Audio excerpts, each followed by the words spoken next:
Superman শুধু একটি comic book hero না, বরং মার্কিন সংস্কৃতির একটি প্রতীক। কিন্তু 2025 সালে মুক্তিপ্রাপ্ত জেমস গানের পরিচালিত নতুন সুপারম্যান সিনেমা যেন একদম অন্যরকম এক ঝাঁকুনি দিয়েছে। এই সিনেমাটি কি শুধু বিনোদন, নাকি এর ভেতরে লুকিয়ে আছে রাজনৈতিক বার্তা? আর সেই বার্তায় কি ইসরায়েলকে দেখানো হয়েছে খলনায়ক হিসেবে? আজকের ভিডিওতে আমরা জানব কিভাবে এই সিনেমা আমেরিকার দর্শকদের কল্পনায় ইসরায়েলকে এক ভিলেন হিসেবে প্রতিষ্ঠা করে দিল, আর এতে ইসরায়েলবাসী ঠিক কতটা রেগে আছে।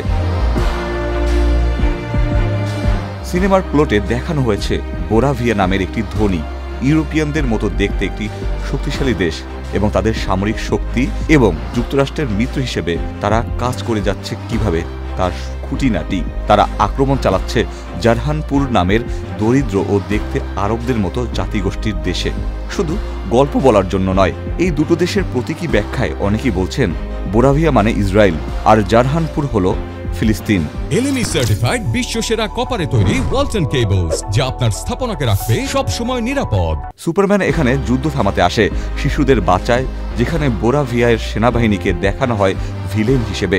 সবকিছু দেখে যেন কোটি কোটি দর্শক বুঝে যায় এটা কিসের ইঙ্গিত। সিনেমাটি মুক্তি পাওয়ার পরপরই সামাজিক যোগাযোগ মাধ্যম ফেটে পড়ে। বিভিন্ন ইসরায়েলপন্থী মিডিয়া এই সিনেমা নিয়ে ক্ষেপে আছে। সামাজিক যোগাযোগ মাধ্যমে ইসরায়েলবাসী বয়কট করা শুরু করেছে এই সিনেমা।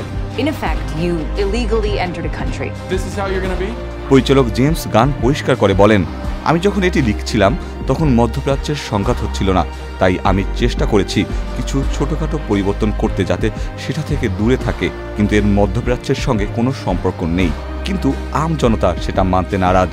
তবে সাধারণ জনগণের এমন ভাবার অনেক কারণই রয়েছে। আমেরিকার সাহায্য নিয়ে অন্য অসহায় দেশের ওপর আক্রমণ করা দেশ বোরাভিয়া এবং আক্রমণের শিকার হওয়া জারহানপুর স্বাভাবিকভাবেই ইসরায়েল এবং ফিলিস্তিনের গল্পই যেন তুলে ধরে।